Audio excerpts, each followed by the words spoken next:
Crypto week back on track? Trump says defecting lawmakers ready to vote for bills. The House was supposed to vote at 5 p.m. Eastern Time Monday after an earlier hiccup.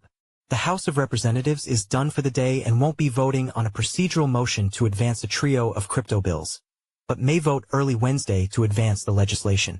As it sped into its crypto-focused week on Tuesday, the U.S. House's process toward passing digital assets bills ground to a sudden halt over a procedural vote as members of the House Freedom Caucus objected to the way some of the legislation has developed under Senate dominance.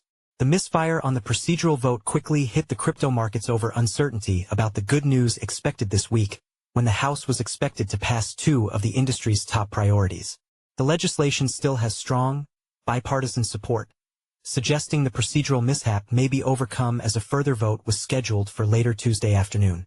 This vote was canceled less than 15 minutes before it was set to begin, so the matter may not be raised against until early Wednesday, the same day the Digital Asset Markets Clarity Act was set to be voted on. "We are likely to get another House vote tomorrow on the rule," said Jarrett Seiberg, a policy analyst for TD Cowen, in a note to clients on Tuesday. "If that does not happen, this could fall to next week."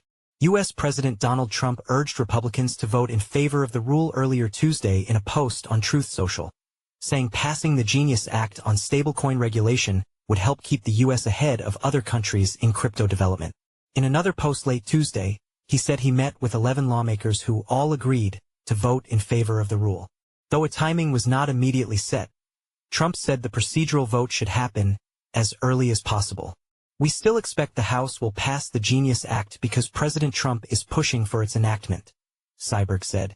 "Our view is that members of the House Freedom Caucus will relent to the president's demand, even though they object to having to accept the Senate version of the bill." Bitcoin BTC $118, 722.17 and Ether, ETH, each knee-jerked lower by about 0.5% on the news, but both have recovered most of those declines. High-flying stablecoin issuer Circle, CRCL, has moved to its session low on the news, falling nearly 5% on the day. The stock remains higher by roughly sixfold since its IPO last month. Procedural disruptions can be the norm in the legislative process.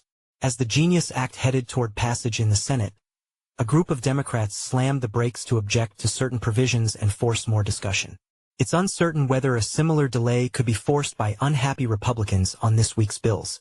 Update, July 15, 2103 Universal Time Coordinated Updates headline. Story throughout to add that a 5 p.m. Eastern Time voting has been canceled. Update, July 15, 2139 Universal Time Coordinated adds comment from analyst from TD Cowen on next steps. Update, July 16, 1 o'clock Universal Time Coordinated adds latest Trump post. Jesse Hamilton is CoinDesk's deputy managing editor on the Global Policy and Regulation team, based in Washington, D.C. Before joining CoinDesk in 2022, he worked for more than a decade covering Wall Street regulation at Bloomberg News and Businessweek, writing about the early whisperings among federal agencies trying to decide what to do about crypto. He's won several national honors in his reporting career, including from his time as a war correspondent in Iraq and as a police reporter for newspapers. Jesse is a graduate of Western Washington University, where he studied journalism and history. He has no crypto holdings. Stephen is CoinDesk's managing editor for markets. He previously served as managing editor at Seeking Alpha. A native of suburban Washington, D.C., Stephen went to the University of Pennsylvania's Wharton School, majoring in finance. He holds BTC above CoinDesk's disclosure threshold of $1,000.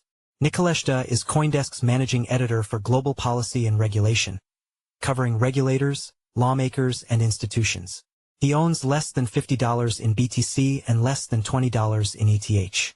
He won a Gerald Loeb Award in the beat reporting category as part of CoinDesk's blockbuster FTX coverage in 2023, and was named the Association of Cryptocurrency Journalists and Researchers Journalist of the Year in 2020.